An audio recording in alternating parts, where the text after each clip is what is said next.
Hey guys, this is Rob with Gold Plating Services, and today I just wanted to talk about some of the finer points of plating onto chrome items. I would say one of our number one tech support calls is people wondering some of the nuances of it.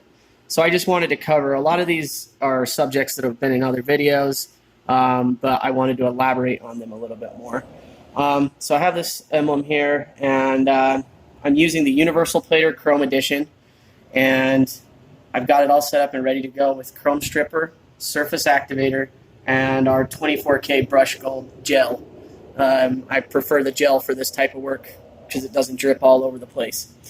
All right, so I preset it to 8 volts just because we're going to want it for the activator. This first port is at a solid 12 volts, and it doesn't even run through the controller or that, so don't worry about it for this step.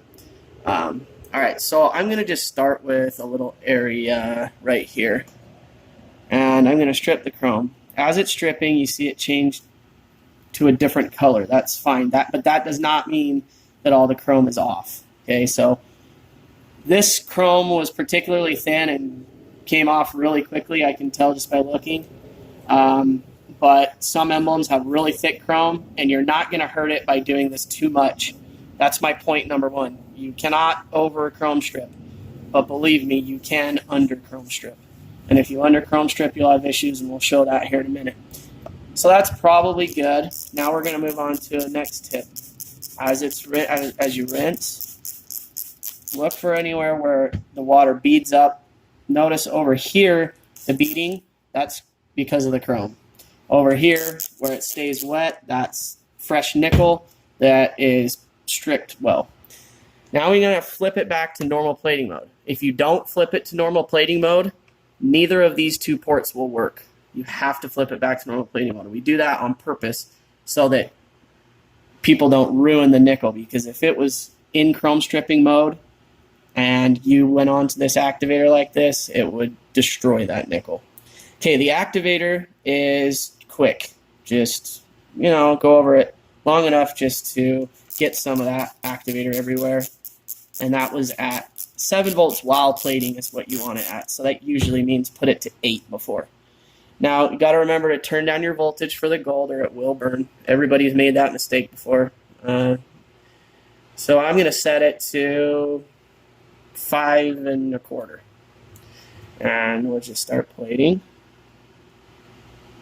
And the gold should go on very quickly. If you continue to move in these small circles like this, it shouldn't burn. If you just sit here and hold still, let's see if we get a burn, how long it takes.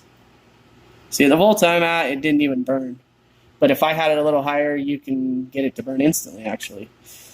All right, so notice I chrome stripped to here. I don't know if you can see the color difference, but there is. You can see it to the naked eye. I left about 1/2 inch. Usually you should probably leave a little more. I call that a buffer zone. If you don't leave a buffer zone and you try and gold plate directly up to that edge or even close to it, when you go to add on, I guess I did get a little bit of a burn on there, but anyway. So if I were to have plated right up to that line, and then there's that line, you can see it. Then when I go to add on to do more, it would leave a black line. The other important point I want to make about that is that there's a gradient. Okay, it's not like here is chrome and there is nickel. There's a gradient there, and that's why you need a big buffer zone. That's probably the number one mistake that I get when I'm taking tech calls, is that people try and plate too much. Other point is, people may say, why didn't you just plate the whole piece at once? Well, a good plater probably could.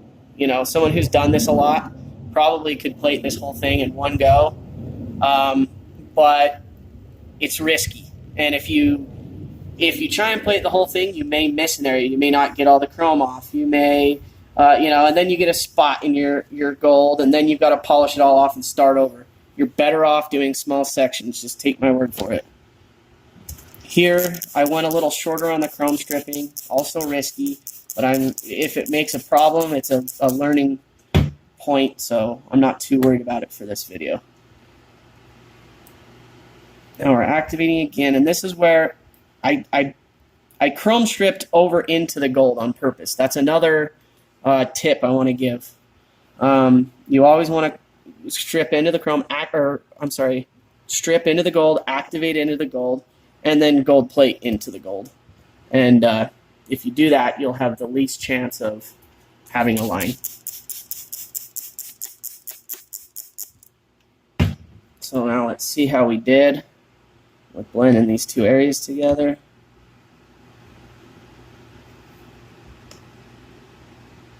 See, if I had liquid gold, it would just be dripping all over the place. That's why the gel's really nice, and especially if you're plating an emblem that's on the car.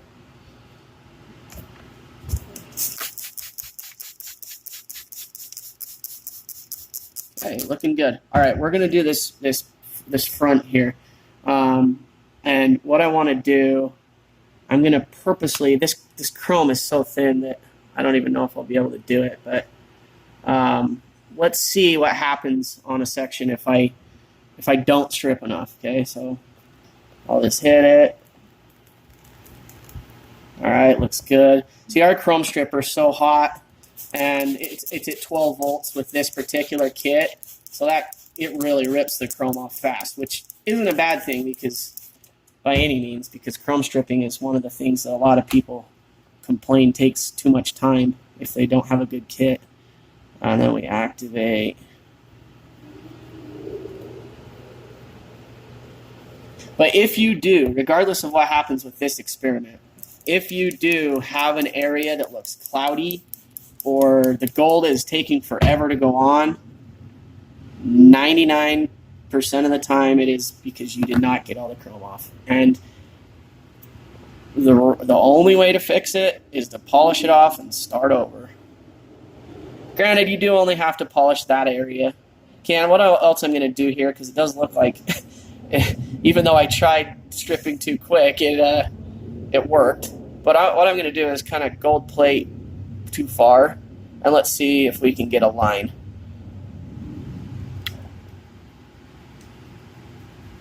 So I pretty much, see if you notice where I stripped, it's gold plating, but if I try and plate beyond that, it just, see how it just doesn't take.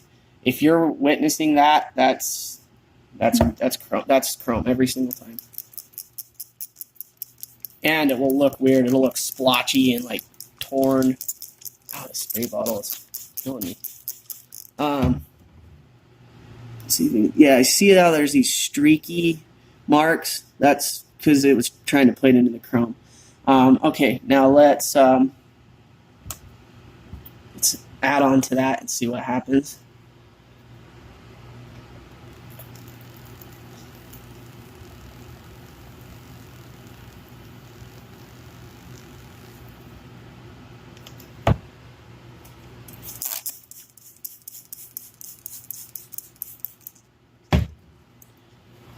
Okay, back to normal plating mode.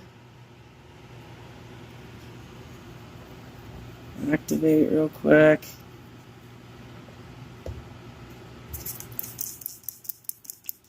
So if you guys think of any questions that you have, just put them down in the comments, and we'll be happy to answer them for you. I'm trying to save you guys trouble when you're trying to do these chrome items, because 99% of people get the kit, have no issues, and if you do have issues, it's not the end of the world, and we'll help you fix it. But we would like to save you trouble and make sure you're successful. Let's see if I can show you. So in here, you get the angle just right. See this hazy, foggy, cloudy, ugly looking deposit? That's where I plated right up to, and that's what some people, there's a line or a mark or some foggy. That's classic right there. And yeah, the only way to fix that would be to polish it with Mother's mag and aluminum polish, rinse it off with soap and water really well, and then strip, activate, and plate it again. And you will have little scratches in it after you do that, but I mean, it looks better than that blemish does. Trying to think of what else I want to cover. to help you guys out. It's actually really easy to use this kit, and I was trying to make some mistakes, but it wasn't as easy to make mistakes as I had hoped. But I guess that's a testament to our product. I'll just go ahead and finish this up. Just to reiterate again, and if anyone has any questions, please do feel free to ask. Put it in chrome stripping mode, and I'm going to just try and finish all of it in one swoop.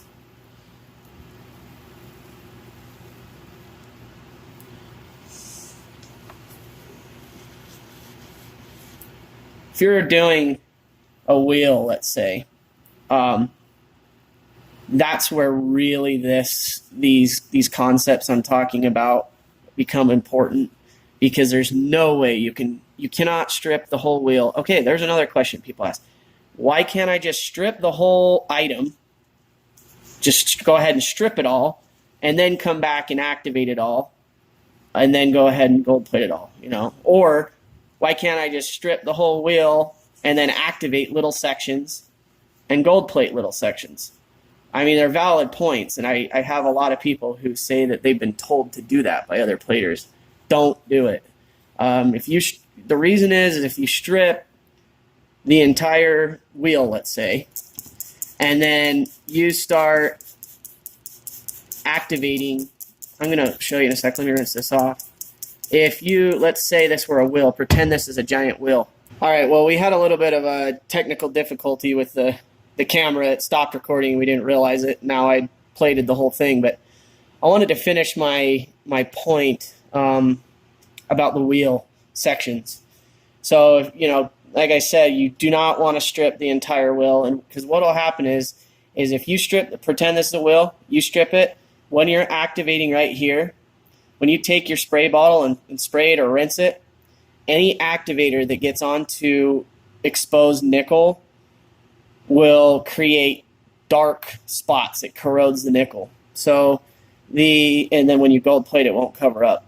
So the chrome in the areas you're not currently plating actually protects that area until you get to it, since you can't do the whole thing in one go.